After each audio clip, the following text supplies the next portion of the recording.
Right, just wanted to run through some of the stuff that we're going to put in this arcade cabinet. And we'll start off with probably the most important bit is the screen. It's an LG 22MK400H/B. It's not a hugely expensive monitor. It doesn't need to be amazing.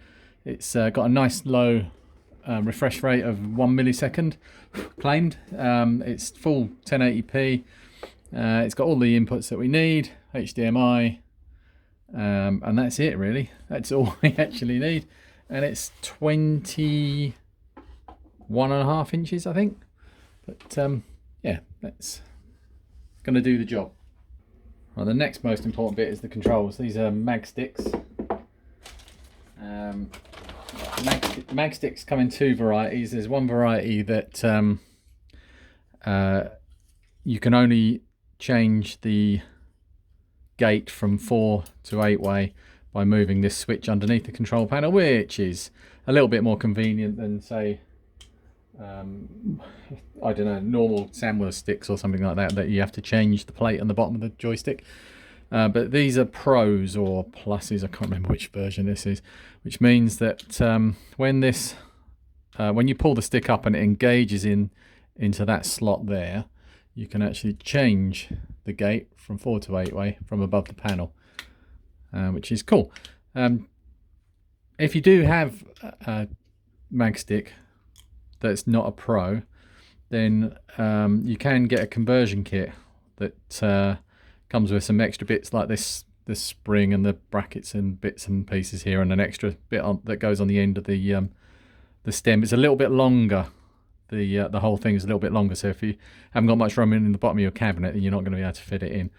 Yes, I got it from Ultimark, somewhere like that. Yeah, Ultimark, for about £8 delivered.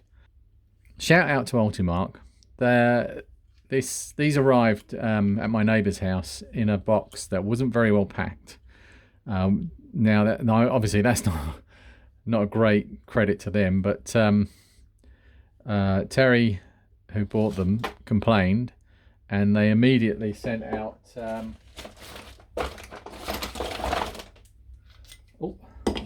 couple of replacement sticks, which is pretty cool actually. So that's the sticks. Those have got sleeves that go on them as well.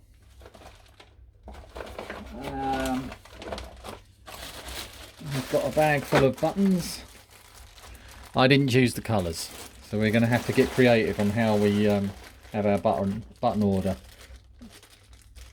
And we might actually change some of these at some point if we don't feel that the order is good enough. The colours are good enough. So these are gold leaf switches, and not micro switches. I'll grab a micro switch one.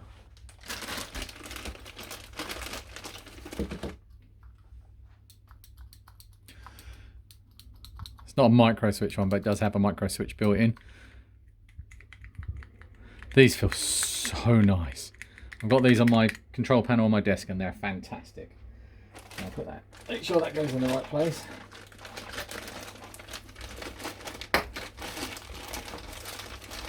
For those that don't know, this is I've got the other bits in here now.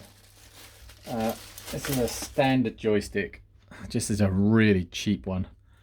I got the whole set of buttons and stick with a ball top and some extra buttons. There's some smaller buttons in there as well. You see the difference in size. These are like player start and select type buttons, and an encoder as well, and all the cabling for about £15 off of Amazon, which sounds good, but these are actually, do you know what, that doesn't feel too bad. That actually doesn't feel too bad at all. But I'm going to use these at some in probably the next project. But yeah, this to change. This is an 8-way gate, so you can see the bottom of the joystick actually goes into the corners. But it comes with a different plate that is kind of rotated that way, so it'll only activate one micro switch at a time rather than two. Oh yeah, actually, yeah, Raspberry Pi. I've not even opened this one yet. I've been using mine to do testing. I need to get this one flashed so that it will boot from USB. Ow! It bit me. That's not how you open the box. Oh, it's the worst unboxing ever. Here we go, Raspberry Pi 4 with 2 GB of memory. All you need for an arcade machine. That's that. The power supply for the Raspberry Pi 4 is an official Raspberry Pi power supply. Again, not even opened that. I should really use that. These are worth using, and they're not actually that expensive.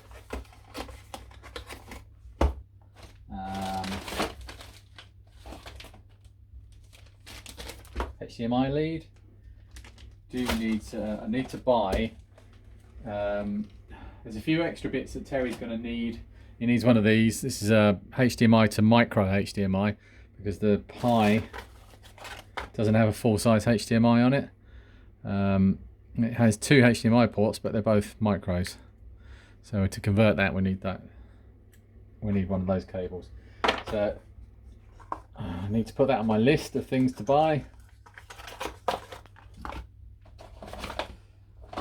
To go on the Pi, we've got an ice towel cooler, so we can overclock the snot out of it. And that is a really cool little heatsink. I'm looking forward to trying that out. Comes with many bits and pieces and a tiny, tiny screwdriver. To connect the controls to the Pi, I'm going to use Arduinos. That I've done another video on these, how to get these up and running. They're about £5 each, and they are really good encoders that have very, very low latency. So I'm quite chuffed with that discovery. Lots of crimps to do the wiring, and the wires. Load of Dupont wires. They've got male to female, and they've got female to female and male to male cables all in there. And that will enable me to have nice easy wiring.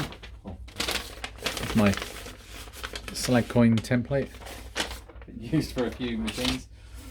Front panel USB. So that's going to be mounted in the front under the control panel, so that player 3 and player 4 can use wired controllers. I'm not sure whether to go vertical or horizontal. Oh, so many choices. And I was thinking, oh, which way up would you do it? Would you do it with the USB facing one way or the other? But actually, they're both facing different directions, so I won't be able to get tricky on that one. The power socket for the back of the machine, which I need to wire this all up with crimps, and then box it in so that no one can put their hand in the back of the machine and touch any connectors. Make that all nice and safe. A USB hub. This is my one. This is something else that's got to go on the list. Other Arduino. This is controls for the speaker. This is actually my set of speakers, but we have a brand new one, and it's exactly the same. But I will use Terry's one because it's brand new, and I'm not sure mine is. Well, it's not. I own it. And power strip. I think we might need, I'm not sure, we might be able to get away with using, but all right, so we've got 4 sockets here, and we need one for the monitor, one for the Pi, one for the speakers, and I was thinking one for the LED lights behind the marquee, but we also need one for hard drive. So it's going to boot off of hard drive, this Pi as well, so there'll be no SD card to corrupt in it.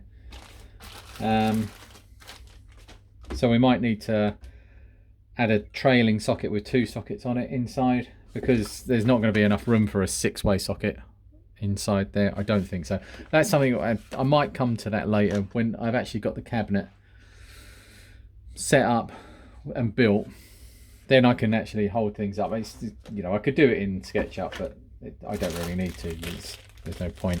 And we've got some speaker grill covers. Ooh, I'm not taking these out yet. Okay. And kind of like a brushed gold colour.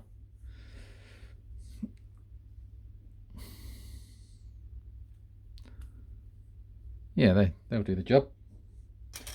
And this is what's left of my piece of T-moulding.